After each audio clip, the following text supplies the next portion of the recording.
Sari-saring petisyon na po ang inihain ng magkabilang panig sa Korte Suprema tungkol po sa impeachment ni VP Sara Duterte. Merong dalawang petisyon mula kay VP Sara at kanyang mga kampe na nagkwe-question sa legalidad ng pang-apat na impeachment complaint laban po sa Vice Presidente. At meron namang isa pa mula sa kabilang panig naman para pilitin ng Korte Suprema ang Senado na simulan na agad ang paglilitis kay VP Sara. Ang nasa gitna po ng lahat na ito ay ang Senado na tatayong impeachment court. Sa nilabas kasi ni Senate President Jesus Escudero na impeachment calendar, July 30, 2025 pa sisimulan ng Senado ang aktwal na paglilitis. Bale, 5 buwan pa po ang ating iintayin. Pero ang lahat ng ito iikot sa isang malaking tanong. Paano po kung magdesisyon na ang Korte Suprema? Ang Korte Suprema ba ay may kapangyarihan na madaliin o kaya ay harangin ang paglilitis ng impeachment court? Natatanong po yan dahil ang Korte Suprema ang tinatawag po natin parati na final arbiter na pwedeng magbaliktad ng mga desisyon ng Kongreso at ng Pangulo.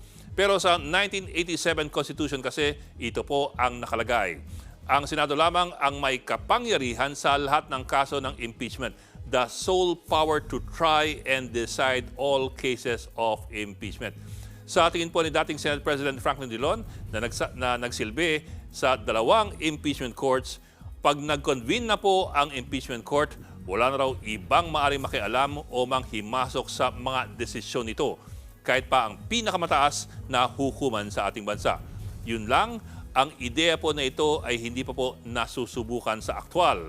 Ito pa, paano lang kung sakali na maglabas ng TRO ang Korte Suprema habang umaandar na yung impeachment trial sa Senado? Sa tingin ni Drilon, kung mangyari po yan, ay magkakaroon po tayo ng constitutional crisis dahil malamang na hindi papansinin ito ng impeachment court, yung utos ng Korte Suprema. At kung mangyari yon at kung magkasubukan ng dalawa, sino kaya ang masusunod? Mga kapatid, Ed Lingaw po, maging maalam at may pakialam sa mga napapanahong balita sa ating bansa. Para sa mas malalimang pagtalakay at paghimay sa mga issue at headlines, tumutok lamang at mag-subscribe sa social media pages ng News 5.